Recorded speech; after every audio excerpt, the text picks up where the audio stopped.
Assalamu alaikum wa rahmatullahi ta'ala wa barakatuhu. Al'ummar duniya gabaki ɗaya, ina wa kowa da kowa fatan alkhairi. Sannan kuma ina mika ta'aziyya ga dukkanin musulmi wanda ya tsinci mutuwar abokina ko kuma ce ɗan uwana. Inna lillahi wa inna ilaihi raji'un. Kamal dai lokaci yayi. Kamal lokaci yayi. Allah ya ji kanka.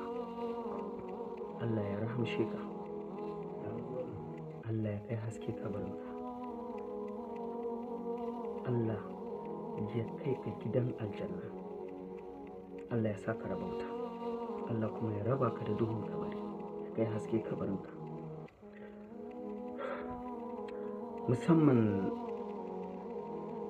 na yi misin ɗin Kamal. Na yi misin ɗin Kamal. Na yi kuka, na yi kuka, na yi kuka, na yi kuka.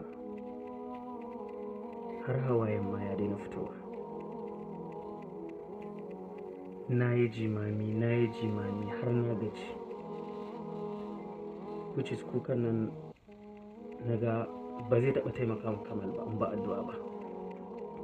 Addu'a ita ce kaɗai za ta taimaka ma Kamal a cikin wannan halin da ya tsinci kansa na mutuwa. To Kamal mutumin kirki ne. Na zauna Kamal more than shekara 10 muna tare da Kamal. Amma ni da Kamal daidai da musu ko musanyar baki ban taɓa yi da Kamal ba. Kamal ne mutum mai haƙuri, kuma mutum ne wanda zai faɗa ma gaskiya komin ɗacinta, ko da za ka rabu da shi, ko da za ka rabu da shi zai faɗa ma gaskiya, sai dai ka ji ba daɗi. To Allah ya ji kanka Kamal. Allah ya ji kanka. Sai kuma wani abu da ya bijiro wanda nake ta ganin bidiyo yana ta yawo. Wani malami ya yi magana akan masu barkwanci, masu comedy. So kawai ni rashin jin daɗin da ban yi ba shine ban san me yasa wa'azin sai da Kamal ya rasu aka tado sa ba. Which is kowa ya san social media yanzu magana kalilan yanzu sai ka ga fahimtar da wannan zai yi, fahimtar da wannan zai yi. Malam wa'azinka gaskiya ne, but amma ni a gani na bai kamata ya linkin da Kamal ba. Me yasa zai yi linkin ma da Kamal wanda social media ta shaida kowa yana ma Kamal kyakkyawan zato, kowa yana ma Kamal kyakkyawan zato, which is iya wannan ma ya kamata a ce ya malam, ya kamata iya wannan kyakkyawan zaton. Na san duk wanda yake social media ko TikTok ko Instagram ko Facebook ko wani platform ko wani social media, abubuwan Kamal kana shiga shi zaka fara gani. Kuma abubuwan da Kamal yake, comedy da Kamal yake, isar da saƙo yake yi, hadisai yana isar da su. So kowane kasuwanci akwai aibinsa, akwai kairinsa, akwai kuma shairinsa. Ta comedy mutum zai iya shiga wuta, ta comedy kuma mutum zai iya shiga aljanna. So kada ka taɓa yanke wa mutum hukuncin da Allah bai yanke masa ba. So ni a gani na mutuwar da Kamal ya yi addu'a yake bukata, ba irin wa'innan cece ku ce malam ka yi wa'azi, wani sun fito, wancan ya fito ya yi raddi, wannan har abin ya zo ya zama wani abu daban wanda Kamal yana kushewa. Addu'a yake bukata, ba irin wa'innan maganganun ba.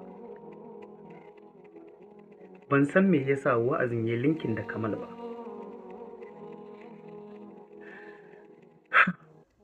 Ya kamata dan Allah dan Annabi mara maganan nan haka. Malam ya yi wa'azi, ya fitar da saƙo.